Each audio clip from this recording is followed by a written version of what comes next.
Good afternoon to all of you.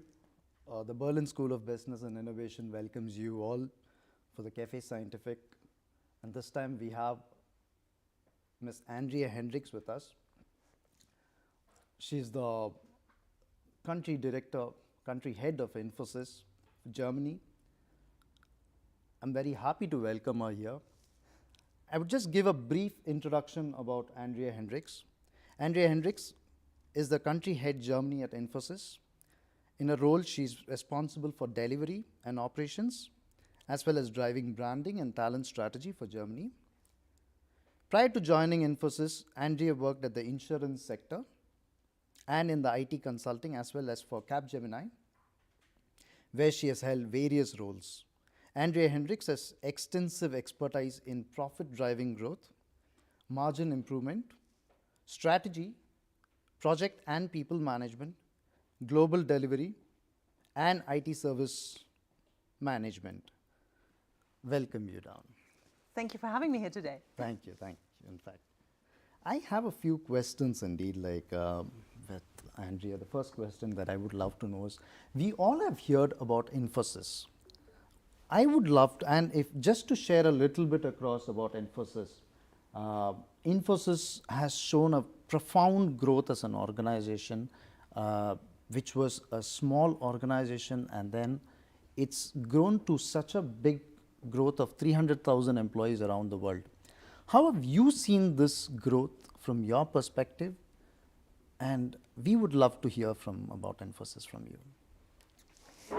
So I must say, in all honesty, I joined Infosys 2.5 years ago, and I can really say I regret that I have not joined earlier, that I didn't join sooner, because it's a brilliant company. But let me start at the very beginning. Is anyone here in the audience who was already born in 1981? Not, yeah, well. Infosys was born and started in 1981. And the way it started was with Mr. Murthy asking his wife for a loan of 10,000 rupees, which is like roughly $250, because him and his buddies wanted to start an IT company, but didn't even have any money. So what is better than to ask your wife? And asking the wives, giving them the money, they gathered those 10,000 rupees, and with that they started an IT company. Now you'd think if you start an IT company today, what is it that you need? Let's have from the audience, what do you need to start an IT company apart from money? So they had some money, but what else do you need? Talents, software development, resources. Idea in the beginning. Could you say it again? The idea. Yes. You need a plan? What? The desk, the chairs, the computers, and thank you very much. This is exactly what they didn't have. They were 2 years into business, 1983. They still did not have a computer. Can you imagine, right? And there were just this handful of people knowing how to code, wanting to grow. Their first customer being in the US, they faxed code back and forth. They wrote code, faxed it. It was then included. And that being 42 years ago, or 41 years ago, has turned into a company, rightfully said, with approximately 300,000 employees working in 46 countries, 26 of them in Europe, servicing all industries, verticals, horizontals, you name it, all sectors are being covered, offering all kinds of services. While India in the past 20, 30 years ago was mainly seen as a pure player with back office work being done from India, by now the heart of IT is in India. It's no longer in the US. It's clearly and definitely moved into India. And a lot of the innovation is driven from there. And Infosys, by now being a truly global company with local approaches in all the countries, it's just a great place to be. In fact, there is one thing that I would love to ask you is that Infosys, as you mentioned, it grew at a very fast pace. It's grown down. At some point of time, we always experience this. They grow, expand, and then comes inside some challenges that comes inside. Do you find any challenges for Infosys, especially if you notice the industries are changing? We saw that in the IT industry actually in 2010, 2012. This IT bubble was bursting. And you see people, companies like IBM, Accenture, they all had to lay off employees. Infosys never did. We've never hired to fire, not in the whole history of the company. And so the steady growth continuing now is far from fluctuating, because what COVID did was not just ask for booster shots, but it actually boosted the IT. It was a digital booster because all the industries needed to improve their digital journey and enhance their digital journey, right? So for IT right now, there's no end in sight. So, and I hope the audience, lots of IT students here, you have the brightest future ever. I can tell you that much. And in fact, like I would love to ask this across is that you mentioned downstating that offering the lot of new services which is there. We would like to know across that, like what are those services, because today there are many things new which has been spoken across. One is we have the auto tech industry which has come inside, because today the driverless cars which is there is something which is speaking about the connectivity technologies which is there. The healthcare sector needs the same thing. Financial, the fintech industry needs the same things. Now on these perspectives, where do you think so that Infosys is reinventing, or like it's already invented and it's progressing? Where do you see this, and which are those sectors? It's not just Infosys, right? It's the whole IT sector. While programming skills are utterly important and you will not be able to do without, there's blockchain, there's cloud, there's AI, naturally, virtual augmented reality. I've just been last week with IBM to look at the quantum computer, which is quite amazing. We just need the right use cases to make quantum fly. And so the whole industry is looking for that. If you have a good use case for quantum, please reach out, right? Let us know, and I'll gladly have any one of you to support these projects.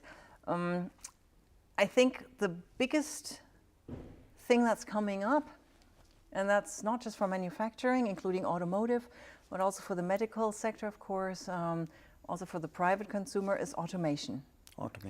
Automation, not to make people redundant, but to make life better and safer. But what is this automation that you're mentioning? Because a lot of people right now, at least as you mentioned, the pandemic was something which was an eye-opener for a lot of industries to transform. And if that was the case which is there, which type of, where does the software industry fit into the manufacturing industry's automation? Are we speaking about the cobots and the bots and those things which is there? Yes, we're speaking about big data, data analytics. We're speaking about the Internet of Things, and we're speaking about automation and simple things. For example, I'll give you a story. 2 weeks ago, yes, we're starting a project, government sponsored here in Germany, a collaboration between the RWTH Aachen, the Grimmer Group, Schmiede One, and Infosys on swarm intelligence robotic farming.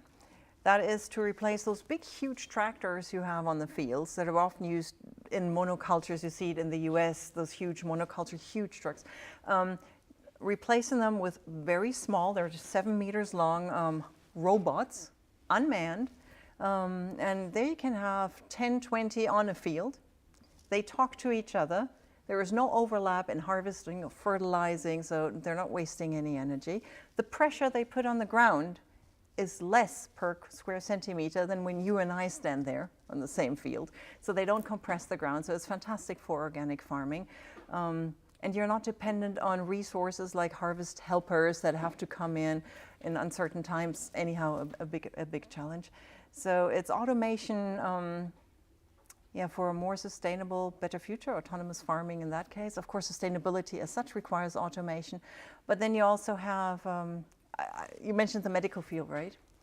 So I've just this morning had a discussion with a government agency on 3D medical automation, where you have 3D visions of surgery when you're doing internal surgery, and you have to cut arteries, you have to cauterize them.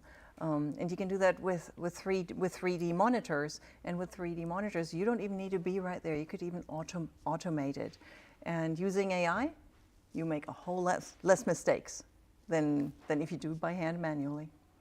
Wonderful. These are very new to know across, because I still remember there have been different students in my sessions when we had projects and they were working across, they used to mention down across on ideas of the robotic farming that you mentioned. I see on one side that it's farming, we need new technologies and everything. On the other side, if you notice, there's this traditional farming which is there. Do you feel that somewhere advent of the technologies can really affect the traditional methods of doing this, and it could lead to unemployment, which is one of the things which again comes inside from the optimistic view to the questions that comes inside? How do you see this? I don't think it leads to unemployment. It leads to upskilling, reskilling in different jobs. The farmer is still there, but the farmer needs to have digital knowledge in order to arrange the machines, in order to host and maintain, but it will need less resources. So people can actually do something else instead of the manual labor. They will, at the end of their workday, their future workday, they will not be sitting there saying, "Oh, my back hurts, I can't move anymore." You know, they'll actually have a job that is more fulfilling and give them a chance to also be more relaxed on their body. How do you find that the acceptance will be there? Because one of the things is that when the change came inside during the virus, the pandemic virus that came inside, the academic industry itself was struggling to talk in front of the camera. But then they had to change down. And similarly, I also tell people that the future is all about the Internet of Things, and thereby we need to move towards this. On these parameters, do you think so that when it comes to the farming industry or inside the medical industry, there would be a significant phase of time where people would need to step onto this, and how many years do you foresee this it's going to take? They should have already stepped onto this. If you want to be competitive in the market, then IoT is actually yesterday's news, right?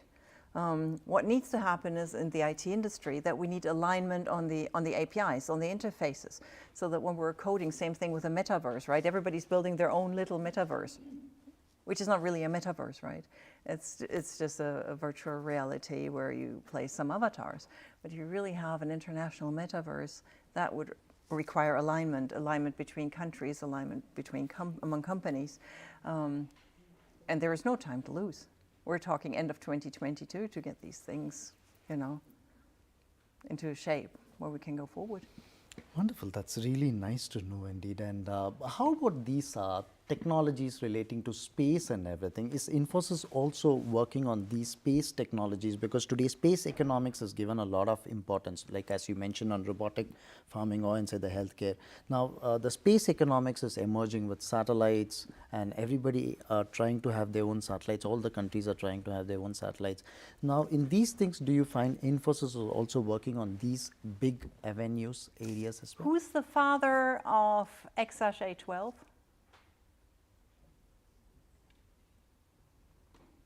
Now, XA12 is not a thing. It's actually a baby boy. Does that ring a bell?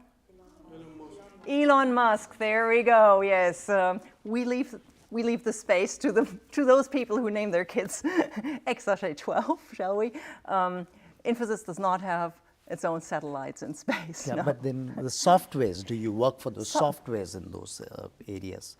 Because when it comes to these space technologies, do you feel that, what are those areas we would love to know about across? Which are those areas where it's designing and where for the future it's designing into? Something more, is there anything more than Well, the there's some autotech? projects I simply cannot talk about, you Okay. understand, because a lot of space could also be Wonderful. military. That's really nice across to know. And in Germany, how do you find the growth of Infosys? Oh, I love that. I love that question. Thank you. And why do I like it so much? Because Infosys has been operating in Germany for over 20 years. We started in 1999, so this is now 23 years of Infosys in Germany. First customers being Daimler and Adidas, and we've grown ever since. But only last year we had struck a partnership with Daimler to take over large portions of their IT in 22 countries, 19 of them with people takeover, among others here in Germany. And of course, with that also we opened an innovation lab for the automotive industry in Stuttgart, which services all of Europe. And just last week, we acquired a company in the digital design area, bringing another 300 people to the table. And so our growth story is strong. I think that was the organization ODT. ODT was the one which was there. I Absolutely. think that's been Yes. growing. So one of the things that comes inside is that Infosys has had a very wonderful growth in India, and then if you notice across the world, the US, it had a wonderful growth. UK. Are there any challenges that you find it in Europe? Are there any challenges that you find across in the growth story? What I observe is that the US was a much earlier adopter of Indian IT, whereas Europe was more reluctant.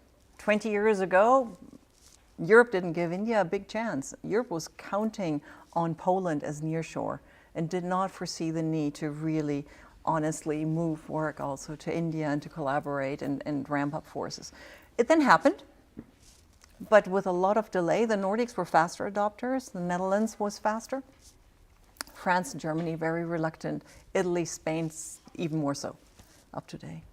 And how are you overcoming this challenge? Because one of the challenges that comes inside is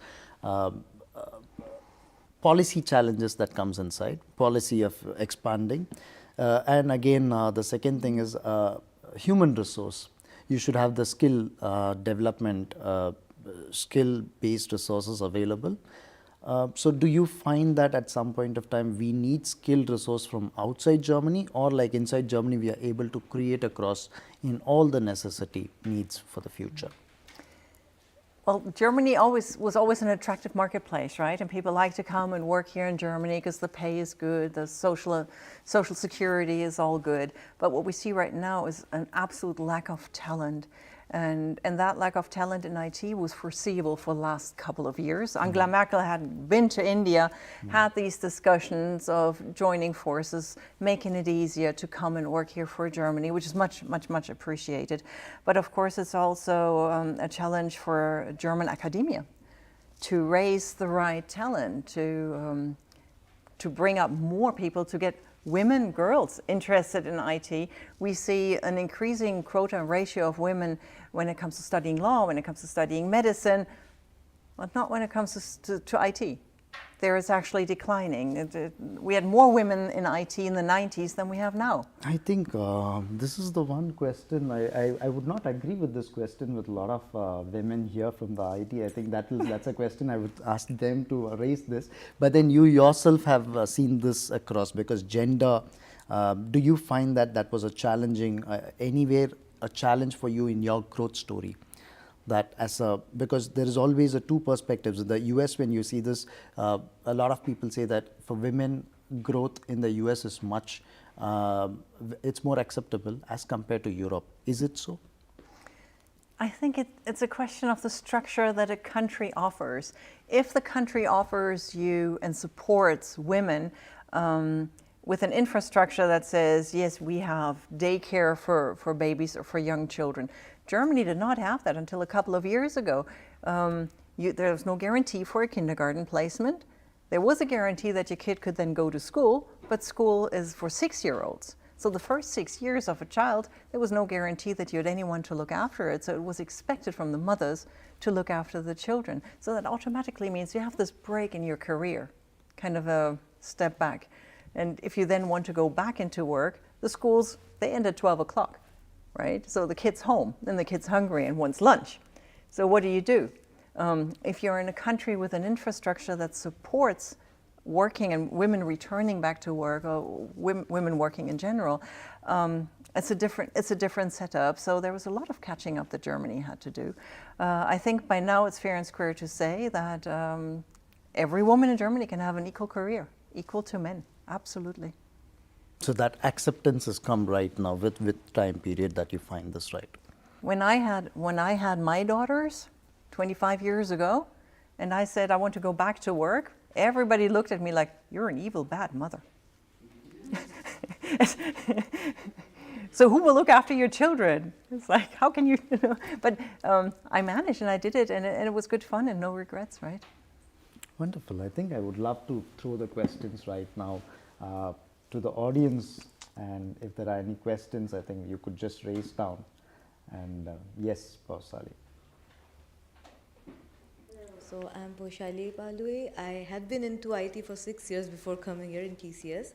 So there I was into a migration project. It was like from data to migrate into cloud. So we were into medical clients like Amgen, Sanofi and Johnson & Johnson. So at that time I was working with Sanofi, and it was really difficult to deal with a German client while it comes to transfer your data to cloud and ask them into moving into a data oriented to cloud, because they are into GDPR problems and issues. So do you still face it as a challenge, like when with the German clients, when we have to work with the clouds, like into clouds, because they are still a bit orthodox into sharing data into a cloud platform? So, and nowadays everything is related to clouds. I think we all put our data back into clouds. So we see two types of customers, or three. One that are very open also to going with Azure, going with AWS, and moving into US-based clouds. Yes. Others on the other side, you see only private network, private clouds, and you have the in between, where you go with edge, where you have a multi-cloud scenario, multi-cloud setup. And but all of them have understood that without cloud, there's no digital future. You have to move into the cloud. So are they like becoming a But there are options for everyone, right? So you can tailor it. And even with GDPR, by now, whether it's India or other countries outside of Europe, they have understood that if they want to work with European customers, there is no way around this.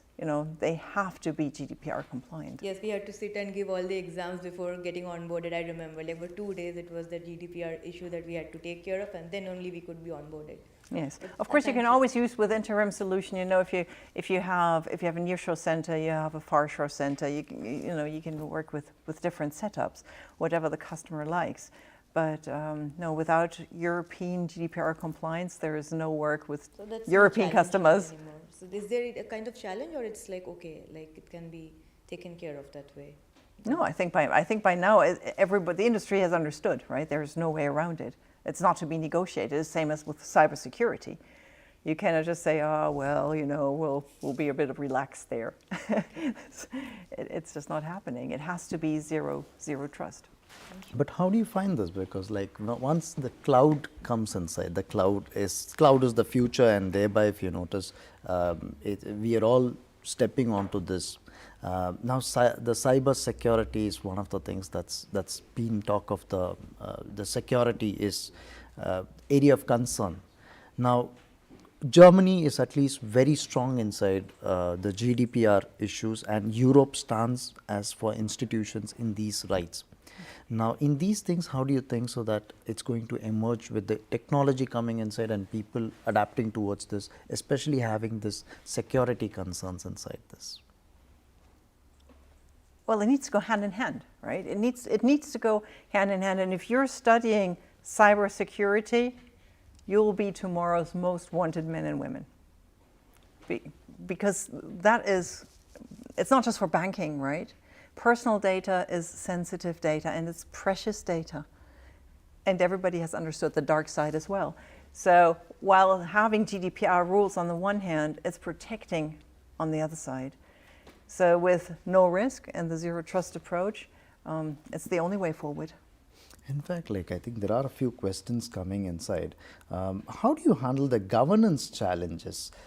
Do these, as the country head of Infosys, how do you handle the governance challenges which are there?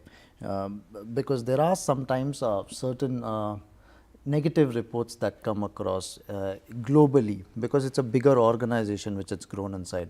One of that was the remark that came inside as the sweatshop which was used across.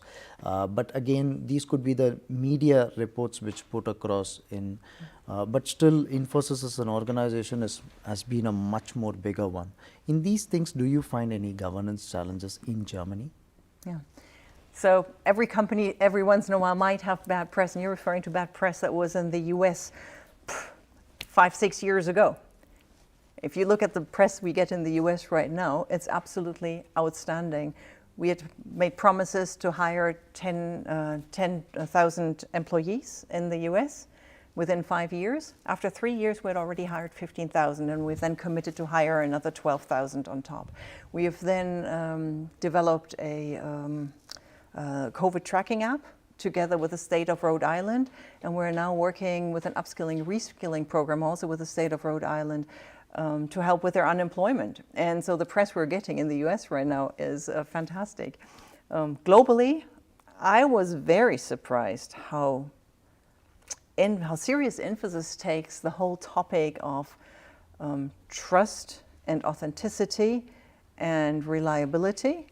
And so not just I was apparently surprised, but it's we were now awarded second time in a row as one of the most ethical companies in the world. So I'm very, very proud of that as well, and I think it's a fantastic achievement. There were even accusations of cheating with travel expenses by the CEO. They were all null and void. Turns out, somebody wanted perhaps the stock exchange to crash. Who knows, right? That worked beautifully, but there was nothing behind the accusation. All false. So press can do a lot of wrong. Indeed, if there is, since you mentioned across about the CEOs, I would love to ask across is that. Do you feel at any point of time that leadership which was there of that small team that started in 90s, is that leadership still able to progress, or do you feel that there is some kind of a leadership, that vacuum which is down there? Well, first of all, the spirit of the founders is absolutely still with the company, absolutely. And then we have Salil Parekh now as CEO, and I was very lucky. I was working with him earlier this week in Denmark, and with that we have put an additional emphasis on expanding the local footprint in Europe. So with the 25% of revenue that Infosys currently makes in Europe, which 25% is a lot, right? It's a quarter of the revenue of Infosys is being made in Europe. The company wants to grow that to even more, right? Looking more towards 30% of the company's growth coming from Europe. And so I'm just expecting further growth. That's one. Very ethical growth, because you're asking for the governance. No, transparency is most important to me, and I don't think that you can run a company well if you're not transparent. I don't want to be on the front page of any newspaper with any bad story. And today, at least one of the things that comes inside is that the war which is going on has definitely affected. One of the things is that the supply chain, the production supply chain has been affected in overall industries. How does this affect the IT industry is, again, today there's a talk across of the energy poverty which has been talked across, where there could be a shortage of energy, and the second factor that comes inside is migration crisis, where if you notice, since the war has happened and it's prolonging, and as it's prolonging, it's bound to affect the whole regions. Now, do you find this that at this phase of time, after the COVID, that you expected that in Germany, Infosys is bound to maximize its progress? At this point, do you find this challenge? So first of all, perhaps we should all think of those in the Ukraine currently still fighting to keep their country as a country, right? A situation that none of us had ever envisioned, for sure not. Now, Infosys itself, we did not have any operations neither in Ukraine nor in Russia, so we were not affected directly. But of course, indirectly, we are. One thing is that we have operations in Poland, in Lithuania, where we of course have employees who are now afraid. So it's all about creating stability and supporting. Infosys itself, we're supporting refugees camps with money to help with the refugees. That's one thing.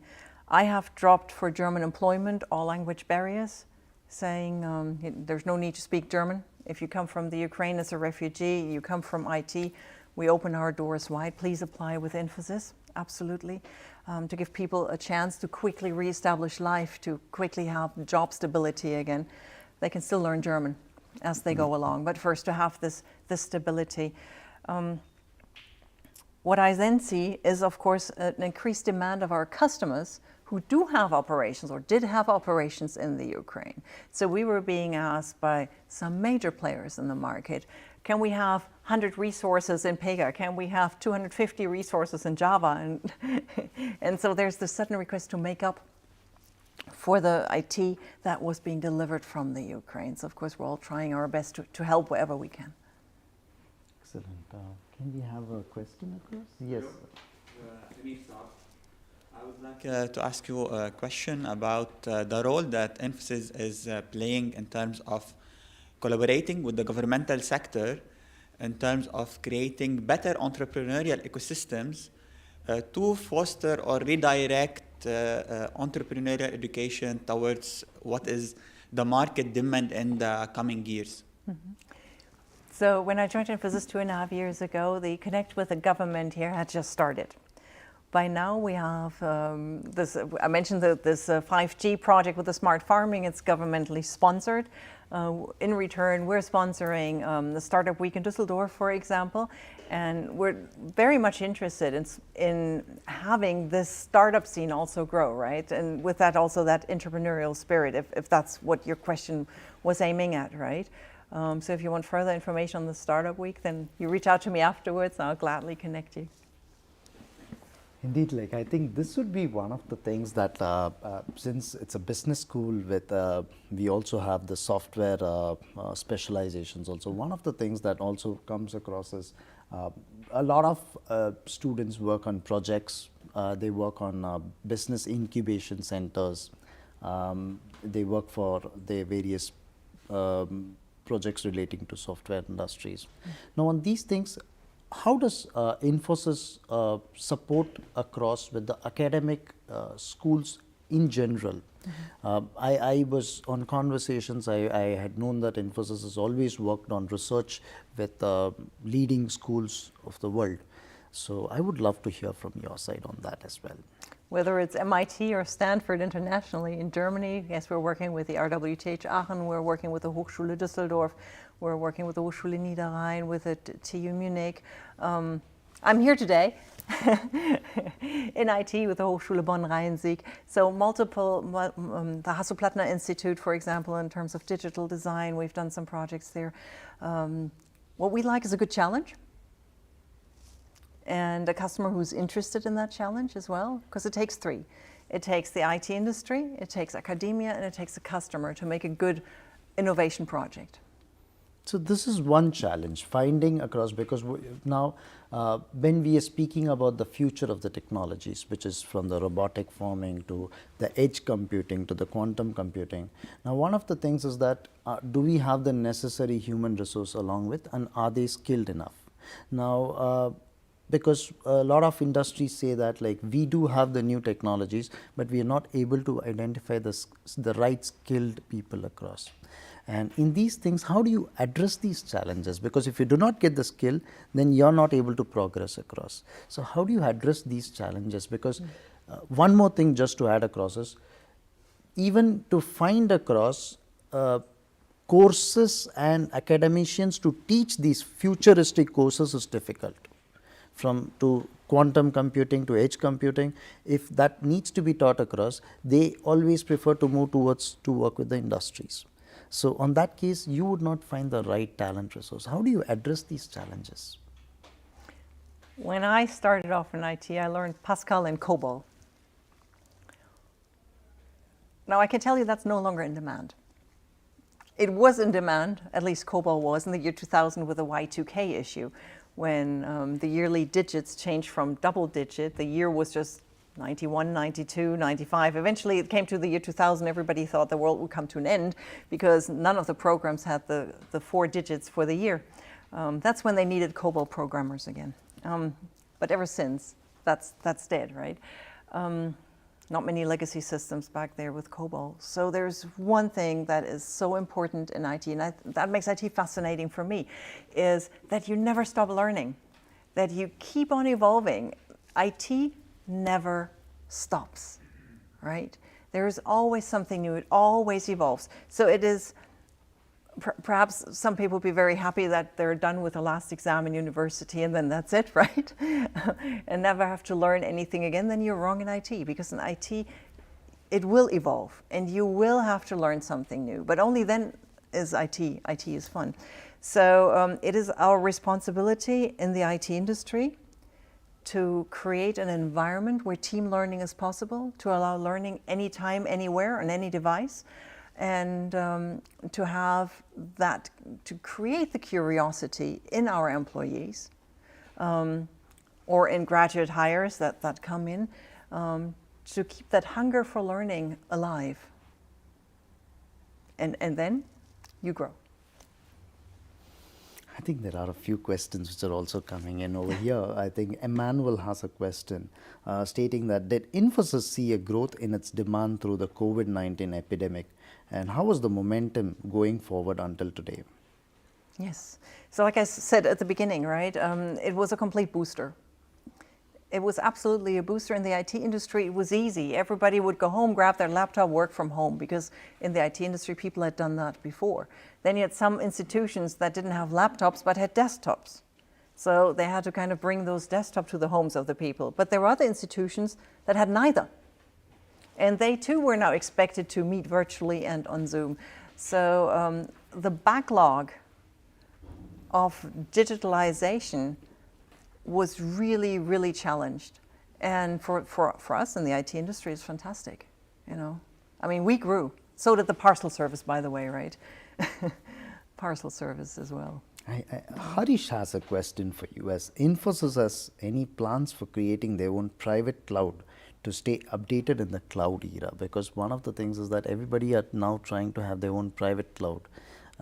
So does Infosys have any plan for creating their own private cloud to stay updated in this cloud era?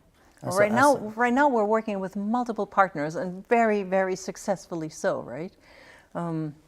There's no need to reinvent. But should we do this, he'll hear about it in the press. Okay. The moment we go public. Yes, Amit. No. Yeah. Yes, Rosa. Hi, I'm Rosie. One of my questions is, which advice will you give to women in IT environment and careers? In their careers in IT. In their careers, yeah. Okay. So I think the most important thing is that you look for a company that appreciates the fact that women cannot outsource having babies. It's still with us, right? And it's a wonderful thing, and I love being pregnant, and I loved having my babies. But you need a company that supports this. And I know, for example, for Infosys in India, there are even nursing rooms in the offices where you can bring your babies, where the babies are being looked after. Has anyone of you been on the campus in Infosys? I see some hands going up. So you will have seen it, right? It's just. Do you want to share? It's fantastic, like acres of land and the development, and there is a facility of daycare, the nursing, and proper school is also there. So even like if mother is working, they can go and check in the middle of a working hour, like whether their babies are there happy or not or whatever. So yes, it is fantastic development there. And for all the men in the room, if you have a company that takes good care of women, trust me, they also take good care of men. So you might want to check first that they take good care of women, then you can rest assured that they take care of all employees. I'm very sure there is Danilo over here. Danilo was he's also got an IT background, and he was the one person in the class he shared me that like he is emerging as one of the IT destinations. It was emerging across, and right now there are tremendous challenges which has come inside. So do you find, if I'm just putting across his own question, Danilo, that because he has an IT background and he has been working in Ukraine. And now the thing is, do you find that at this point of time, Ukraine rebuilding across for the IT industry, would that be a challenge across? How do you see this? Well, it's too early to say, right? Because we don't know what the future of the Ukraine will be. We can just hope that the war will end quickly so that then we can put all our efforts into rebuilding the Ukraine, for sure. But it once again showed also how important it is for the IT industry to have proper backup, to have business continuity concepts, to be prepared, you know. Yes. Amit? Yeah. Anybody who's ever is throwing this question. Okay.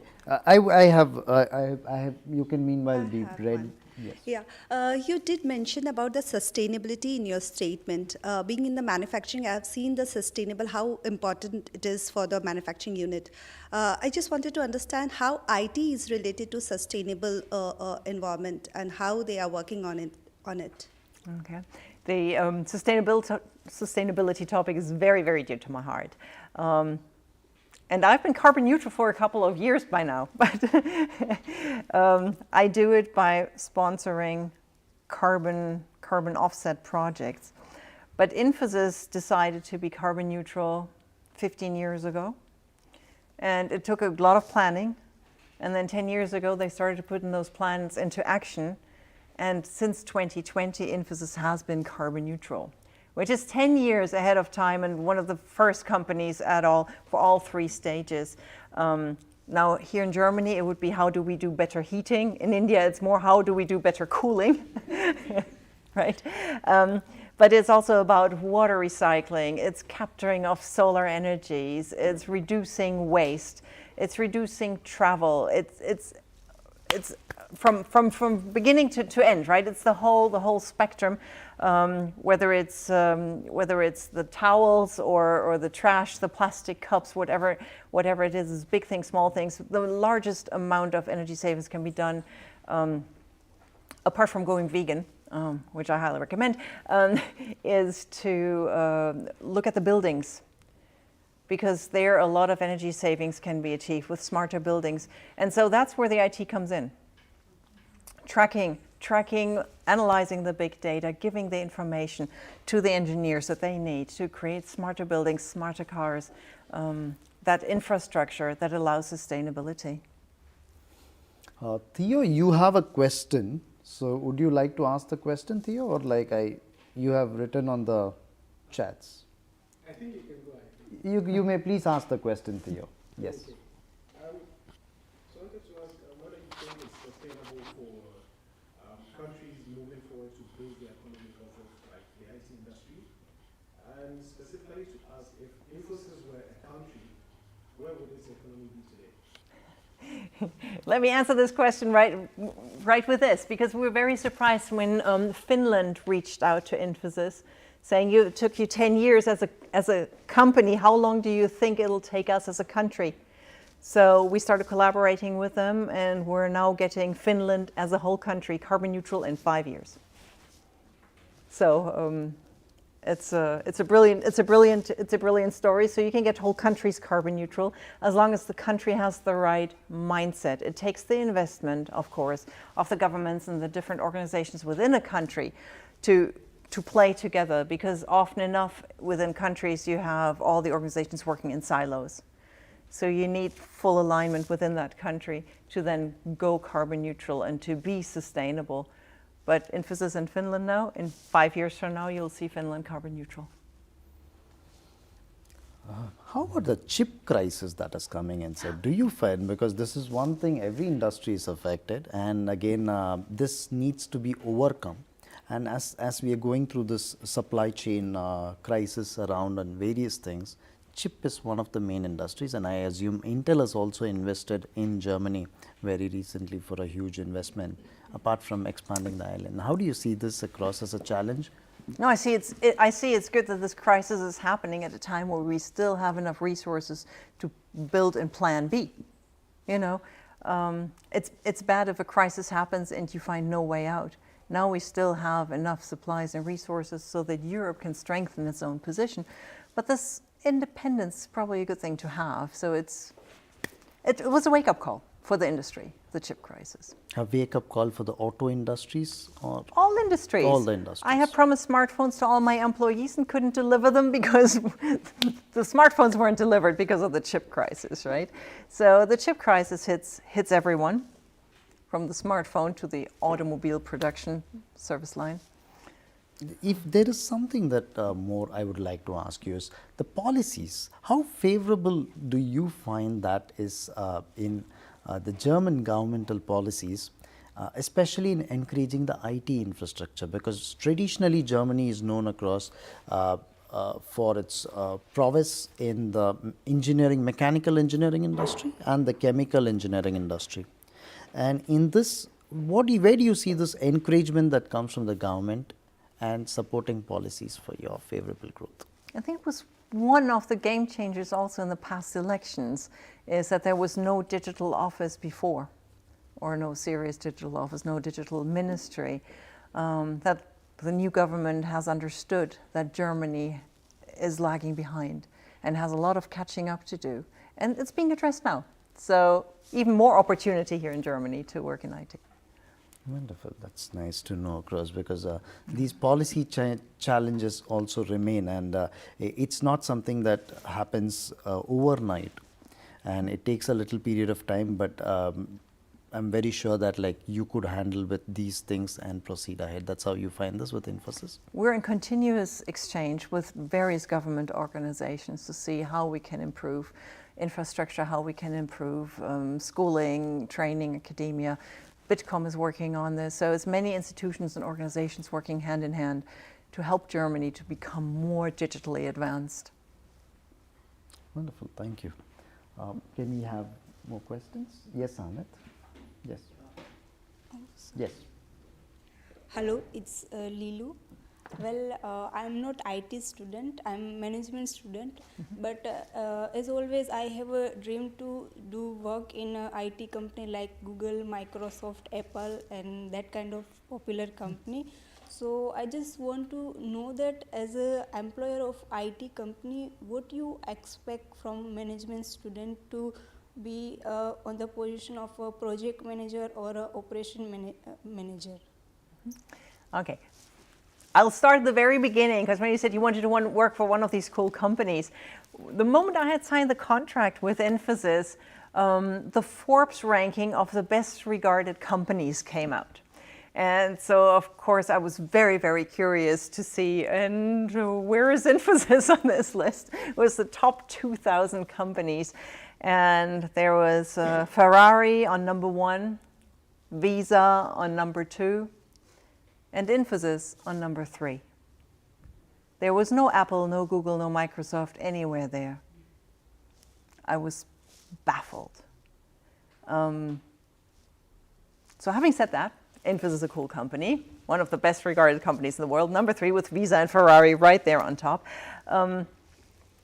The question is, for management, what do you do? And how do you go about an IT company?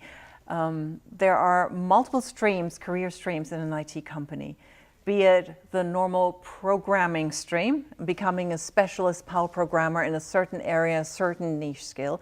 It could be in the area of engineering. It could be the area of architecture, all very specialized streams. But then there is the whole career stream in consulting, because the best programmer and the best architect doesn't know what to build unless with consulting it has been figured out with the customer where the journey should go to.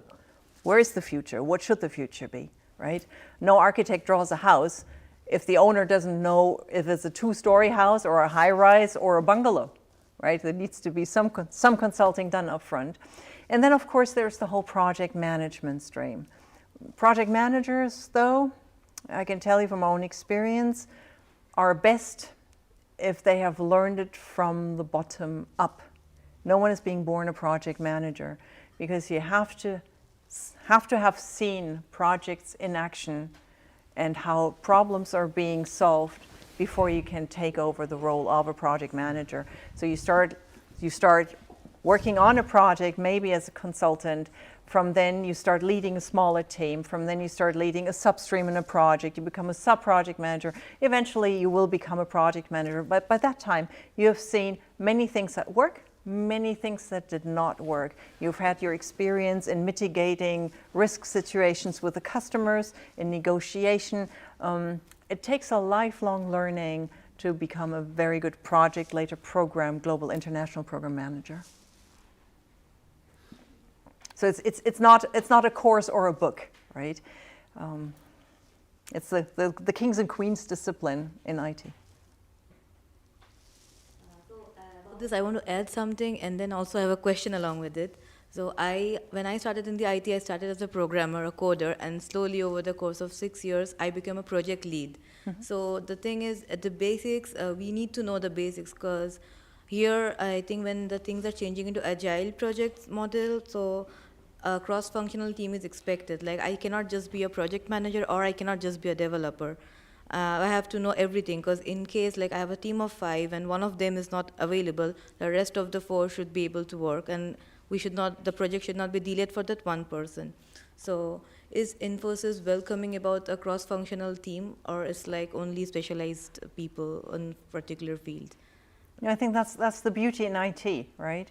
That you do not just grow horizontally, not just grow vertically, but also horizontally. So that you rotate, you see multiple projects. No project lasts forever, right? And I myself, I can just highly recommend rotation, because the more you see, the more you know, and the more you can pass on. You can always use what you've learned in one project on the next project, and with that become the most valuable asset of the company, right? Because the wheel does not need to be reinvented. So you save the company a lot of time and money with that. At the beginning of this session, you just rightly said that for hiring, we are like 10 people for Java, 10 people for .NET, we will take people like that. But what if there is a cross-functional team where like the person is into Java, but at the same time, like she is like from a management background as well. In a team, we cannot just have all the 10 people from the same development background. Some from the management background and some from the core technical background, and maybe that's how a team can be cross-functional. We absolutely encourage learning and this thinking outside of the box, because only when you keep on learning, you look at different program languages, or you look at different or management skills, or whatever other skills there are.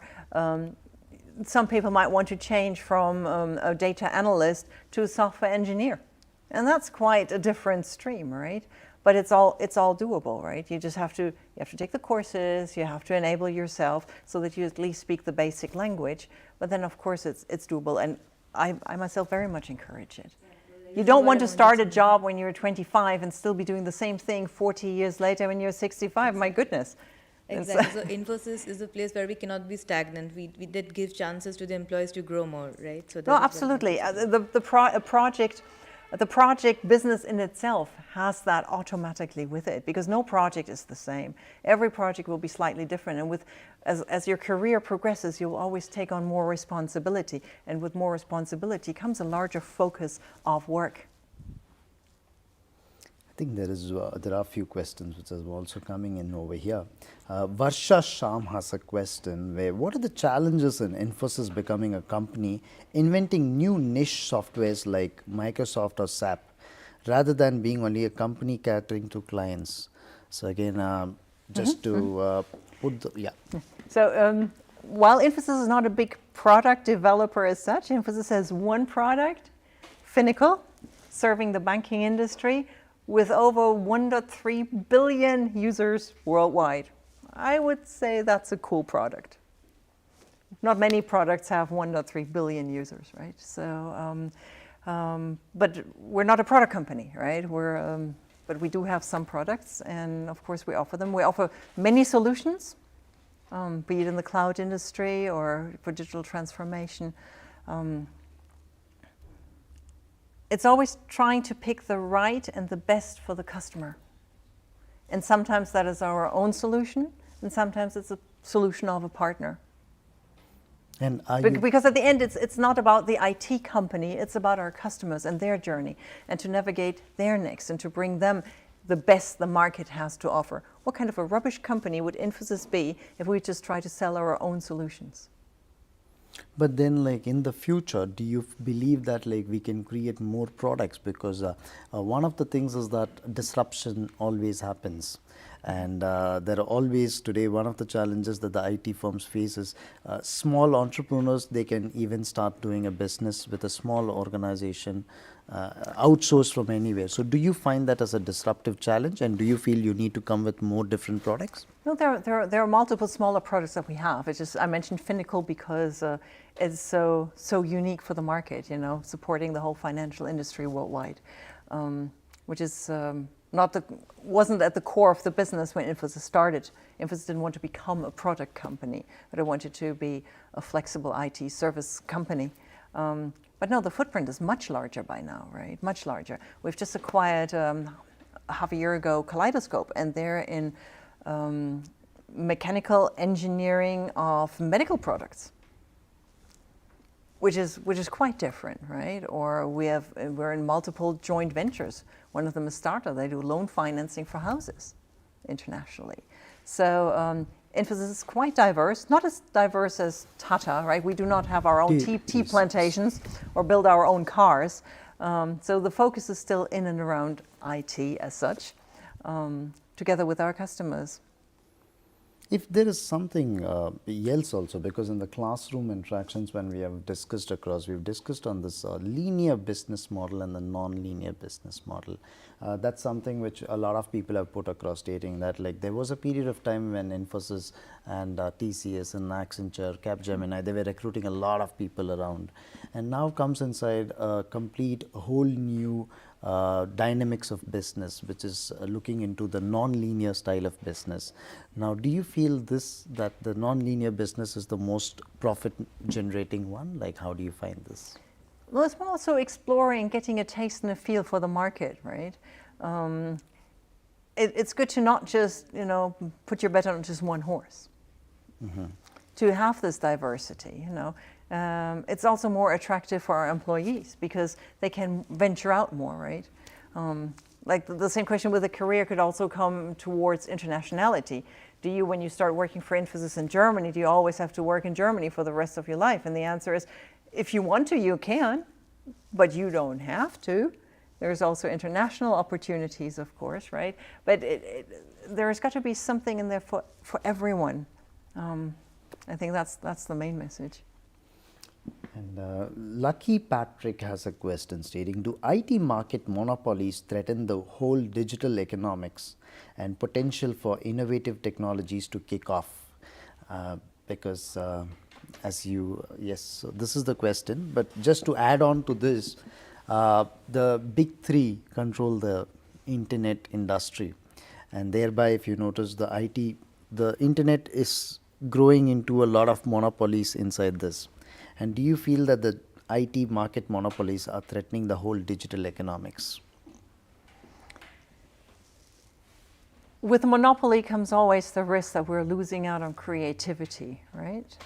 But I see many startups, and there's those startup ideas then being absorbed, whether they're being absorbed by the big three or by others. But I do not see stagnation, and as long as there is no stagnation, and there is still competition as well, the market's growing and flourishing, and there's opportunity for everyone. We're far from being done. Questions? Bertina, any questions? Questions there? Yeah, I have a question. Yeah, yes. Yeah, so we know that today the IT jobs are very remote friendly, and that makes them friendly for outsourcing. So that way the market becomes global. I was wondering, how does it affect the local market? Well, the fact that you can work offshore right now, it's even more so with the, thanks to COVID, new work environment with people all working from home. And of course, customers might rightfully ask, well, if you're not here with me, but you're working from your home, I could just as well have somebody work from home in Mumbai or work from home in South Africa or work from home in the Philippines. Why do I have to pay a German salary if the same job can be done elsewhere? And economically speaking, that is a very good question to ask. So what does that mean for the people that are here, that are working here locally? It means that we need to be ahead of the game, because there are some things that just cannot be outsourced, because you need the direct customer intervention. You need to be there and understand the client. I see it very often that the high demand is in German local language skills here, particularly for the German market, that I'm being asked that, well, but we need German speakers. Very important. And I can understand this, because not everyone on the customer side will be literate in English, or they might not feel literate and strong enough to have a conversation, to hold up a conversation in English. So they will want a conversation in German. So knowing IT is one thing, knowing German is another. And we have to work on this to give our customers that bit of expertise as well, so that we're valuable for them. Because otherwise they might ask, rightfully, so why should I pay anybody here in Germany if the same work can be done a lot cheaper from somewhere else? So when this context of this outsourcing comes inside, I was told that today many countries are emerging in order to rope in the investors. Kenya was one of the countries, and especially stating that we are opening down the whole digital infrastructure so that the companies can start coming inside and utilize all the advantages that the government is sharing. Do you feel that like there needs to be much more of an expansion of the multinational enterprises to go out, or do you feel of late the protectionism idea that's coming inside is something where I need to create jobs for my own region, which is emerging everywhere around every country? So how do you see this, that there has to be an expansion, or do you feel that policies are detrimental in this? No, I think expansion is very good. Absolutely. But what we need in IT, and we've seen it now with Ukraine, we need stability. We need also political stability, right? And if a country is opening up and want to give room to IT, fantastic. But with the room for IT, also we need the room of political stability. That, because our customers deserve that, right? They deserve that their IT is running. Yes. So my question is, like, the students who wanted to start their career in operations, so what advice you can give in terms of IT skills they need to, gain it from the beginning?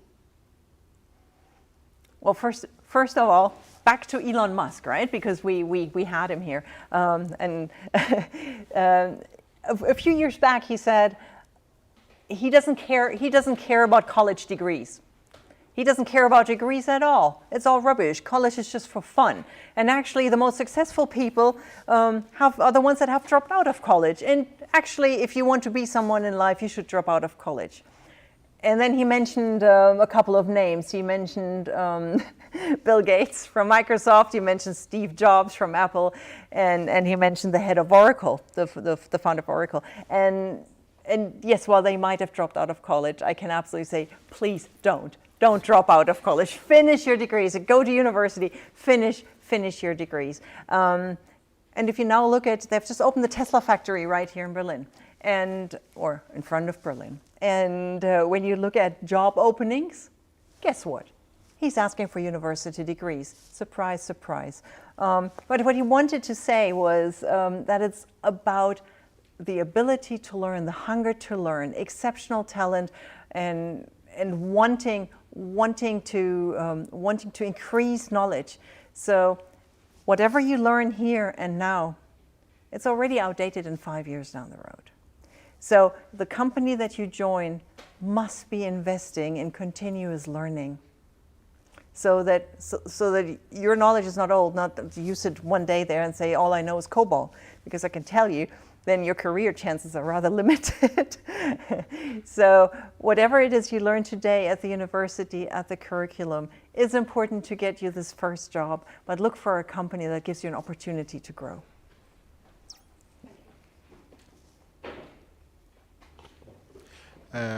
Mentioning Elon Musk, we can get back to Infosys. What the broad areas that Infosystem supporting, like space technologies, technologies like that going to come to the future? So Infosys is not just doing back office work, right? We're having very, very strong engagement in software engineering, in digital design, in data and analytics, the whole big data thing, in automation, in artificial intelligence, in machine learning. So I think you name it, we have it. Infosys is right there. It's just one of the biggest IT companies there are, right? If there is a, Dr. Shilpa could ask, but if there is a general question that I would also like to ask you, the artificial intelligence was generally seen as a kind of a very, like a race by countries. Do you also see this from your experience in your perspective? And it was also mentioned that the US was ahead in the race, but again now China is also ahead in the race. And in this race, it's also seen across that somewhere Europe has had a gap in this. Do you also see this across based on your experience? I absolutely agree with that observation. Nevertheless, AI is far from being done, right? So there's still plenty of room. We're now talking about the third generation of AI, the neuromorphic computing. And why not get ahead of the game there from a European point of view? But of course, it does take investment, right? Companies need to invest, the government need to invest, they need to create a scenario where out of silos, industry, academia, government actually start working together on this. I think there was a question. This is Shilpa. Actually, I'm a medical professional, and I learned like e-health, telemedicine, and digital healthcare before, and now I'm doing like masters in innovation. And as you can see in Germany, all the jobs are related to IT. So if a medical professional wants to get into the IT industry or like change into digital healthcare, like can you say like from where should we start, or what is the like takeoff point of to get into the digital healthcare or IT industry with the medical degree? Yeah. So because in the healthcare sector, the IT is growing so strongly, so are companies, right?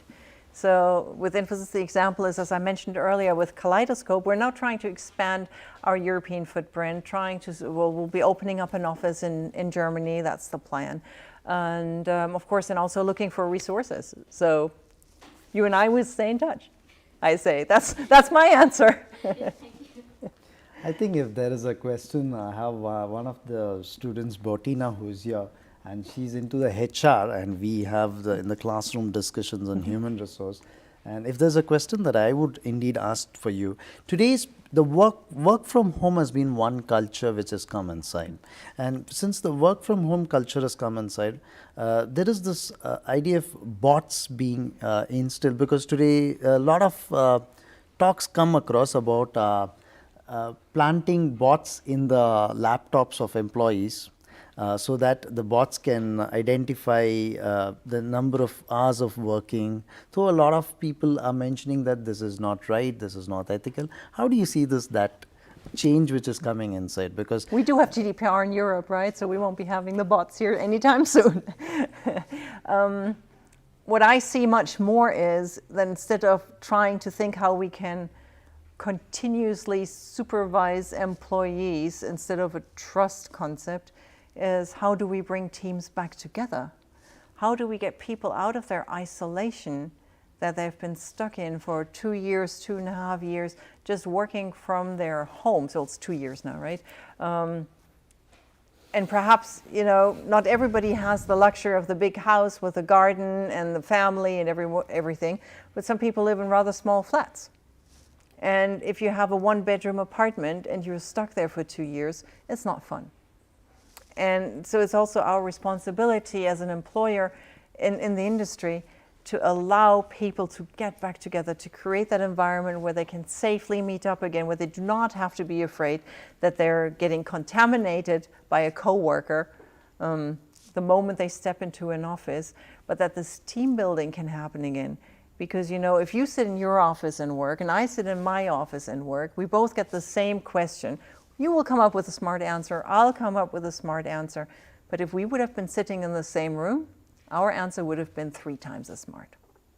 Because together, joining ideas, humans are most productive. And we give that away if we do not meet up, right? So especially in the IT industry where we have to be innovative, where we have to be ahead of the game, where we have to work with our customers, if everybody's just working from home, we lose. We're smartest when we are together in a team, and when I can build on your ideas and you can build on my ideas, and together we can build something that's bigger than the individual ideas of each one of us. I think this was also the view of Mr. Narayan Murthy, who was also advocating the same thing, stating that the work from home is really not is not good for the health of people, and I think the whole Infosys shares the same idea. Well, how happy are you to see people here today? Very happy, right?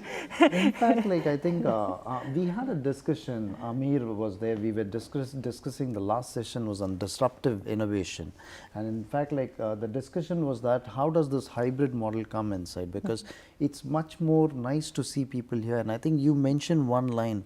You mentioned stating that. As we meet everybody, this is where the peer learnings or like the social learnings are some things that comes inside. And at some point of time, there were also some researchers that came down to mention that let's differentiate the work from home based on the skilled and the semi-skilled. In skilled, there is absolutely not much of a influence learning when it's work from home. So they're not able to really develop. When it comes to the semi-skilled, yes, it could be productive. So I can tell you what I did for Infosys here in Germany, because this is a very, very hands-on example. After I'd sent everyone home for 2 years and not knowing when this would ever end, we now opened the offices again. But they're not the same offices as they were 2 years ago. Because, for example, with our Frankfurt office, I'd taken out all the individual one person kind type of offices and taken out the walls. We've broken them down. We've created collaboration space. We've created working breakout areas that are very flexible in design and in style. So if people want to come to the office to work together, they have now the right environment. They can do that. If they have phone calls all day, they might just as well stay home if they want to, because they're at least they have the peace and quiet of their home. And they don't sit, in an open space kind of an office.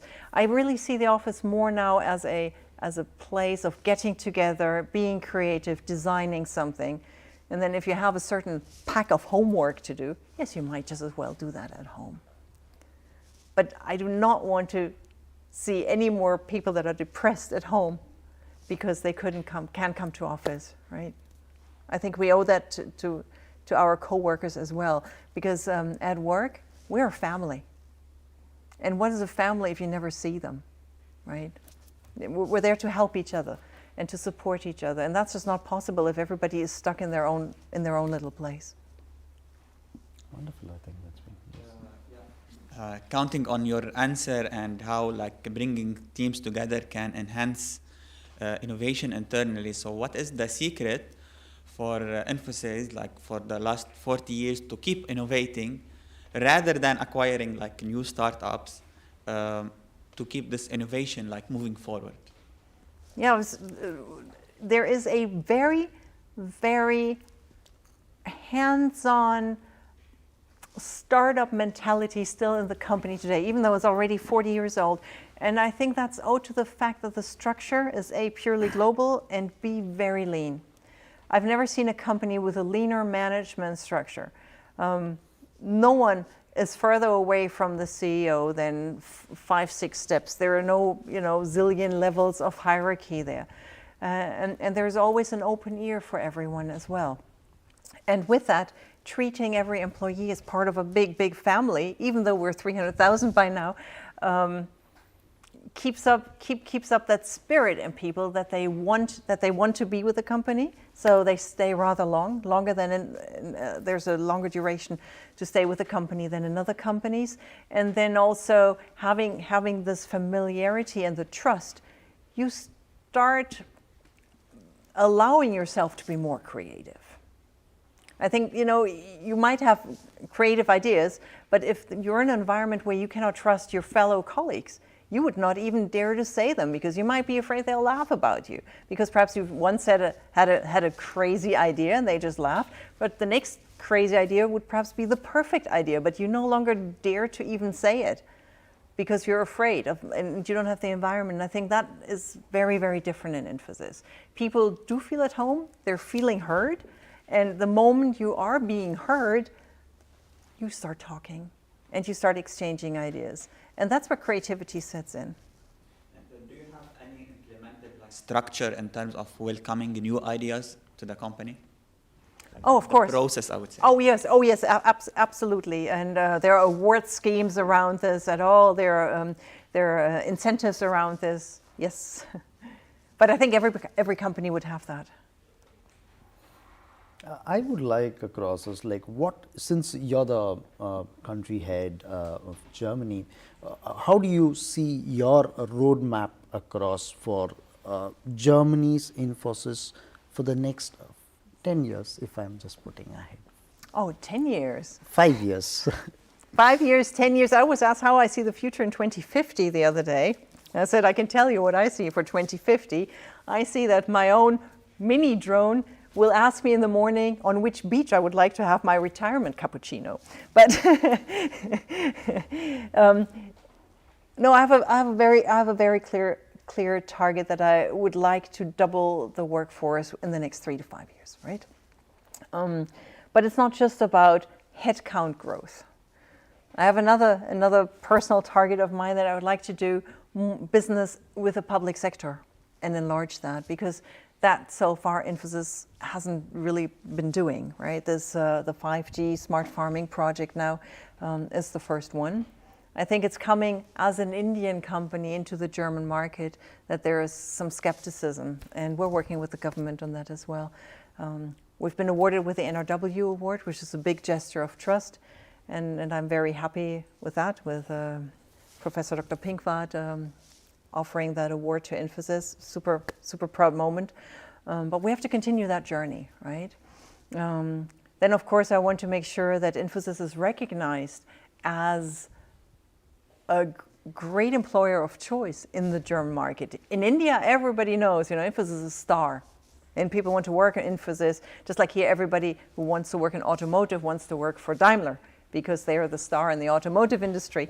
So in India, Infosys is the star in IT. And I want to have that same image here for the German market as well. That's nice to know. And if there is one question, we can just take one question and we can just end this. Yes, Aziz. Hello, my name is Aziz, and thank you for being here.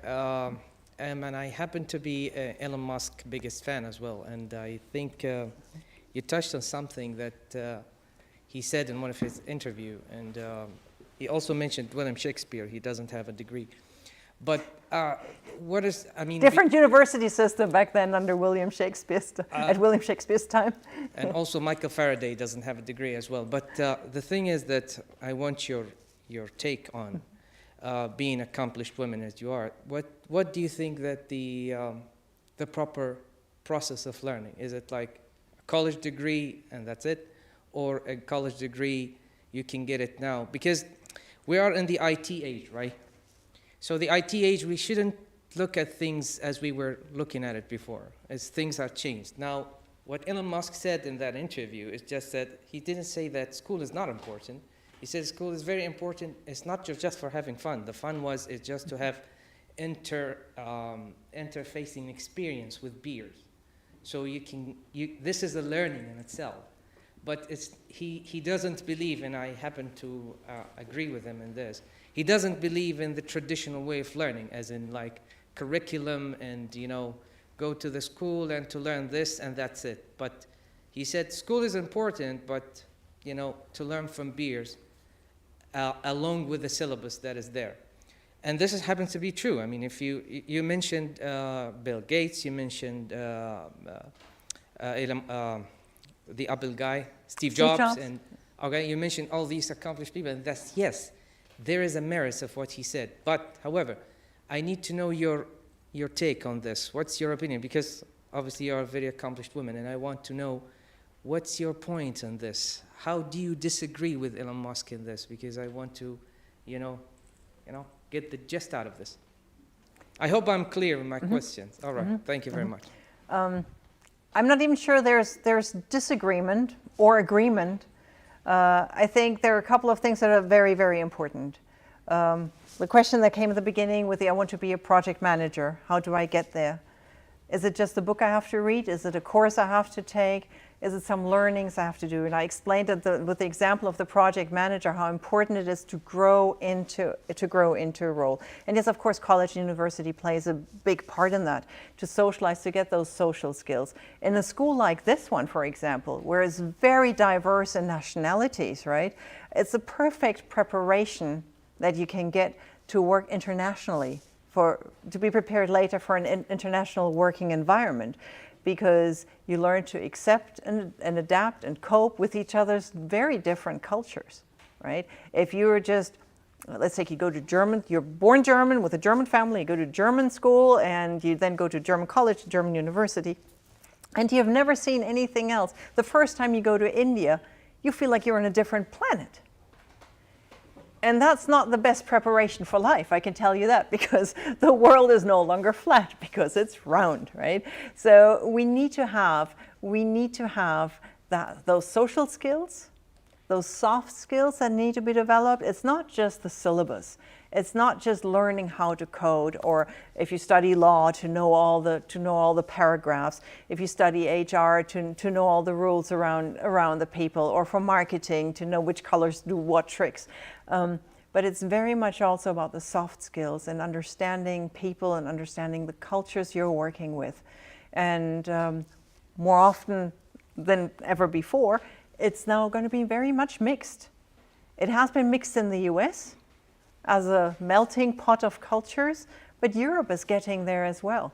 And so having that ability to adapt and to get along with people of all sorts of backgrounds, I think is most important. And then fully in alignment with Elon Musk, I say the hunger to learn and the ability to learn is a must.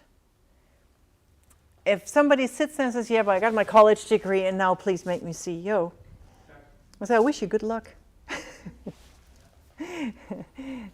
They can be, perhaps it works. I just have not seen that it works. Even Steve Jobs started in a garage, right? So it's the overall ecosystem which is there down. So it's also the learning and the ecosystem and everything that coincides across.